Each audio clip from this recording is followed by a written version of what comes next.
Hello friends, আজকে আমি তোমাদের সুন্দর একটি ফেস প্যাক বা বডি সব জায়গায় ব্যবহার করতে পারবে এমন একটি ফেস প্যাক বা বডি প্যাক যেটা বলো সেইটাই। যদি গায়ে হাত পায়ে মাখো তাহলে বেশি নেবে, আর মুখে এটা দেখাচ্ছি।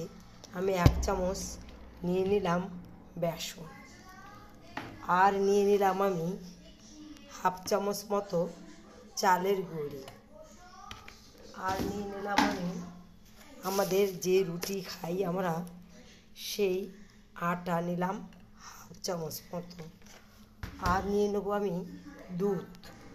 অনেকেরই কাঁচা দুধ থাকে, যদি না থাকে ফোটানো হতে পারে।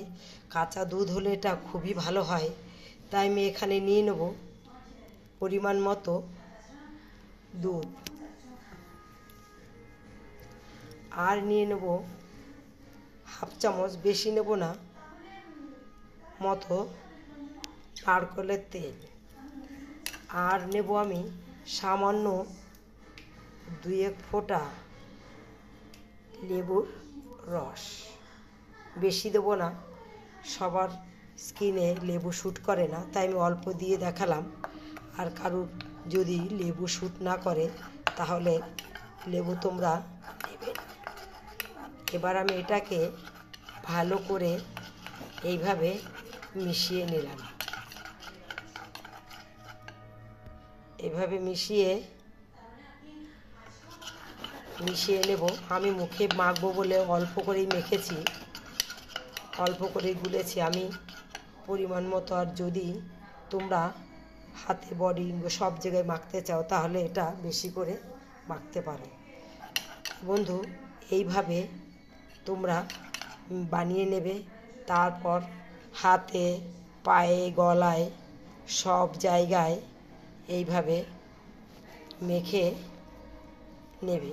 নিয়ে কিছুক্ষণ 5-7 মিনিট রেখে হালকা রাব করবে, হালকা রাব করে করে ধোবে। দেখবে বন্ধু, স্কিনটা এত গ্লো হবে, বডিটাও এই গরমের দিনে রোদ থেকে এসে বা ঘেমে গেলে এইটা যদি তোমরা মাখতে পারো, দেখবি স্কিনটা কতটা গ্লো করে, এতটাই গ্লো করবে কি বলবো। না মাখলে বন্ধুরা বুঝতে পারবে না। এটাকে 5-7 মিনিট রেখে হালকা রাব করে ধুয়ে বন্ধুরা, তারপর তোমরা এখানে যে আমি বরফ বানিয়ে রেখেছি, খালি জল দিয়েই বানিয়েছি বা অ্যালোভেরা দিয়েও বানাতে পারো। এই বরফটা মুখটা পরিষ্কার করে ধুয়ে নেবে, নিয়ে এই বরফটাকে হালকা করে মুখে, হাতে পায়ে, হাতে পায়ে নাহলে মুখে, গলায় বরফটা হালকা করে ঘষবে। কিছুক্ষণ পরে দেখবে বন্ধু স্কিনটা এতটাই গ্লো করছে কি বলবো। না মাখলে এটা বুঝতে পারবে না যে এতটাই। ময়দা আমাদের অনেক কাজের, মানে মুখের স্কিনের পক্ষে গ্লো দেয়। চালের গুঁড়ি আমাকে ছোট ছোট দানা এবং স্ক্রাবের কাজ করে। বেসনের তো কোনো তুলনা হয় না। নারকেলের তেল আমাদের স্কিনের পক্ষে ভালো।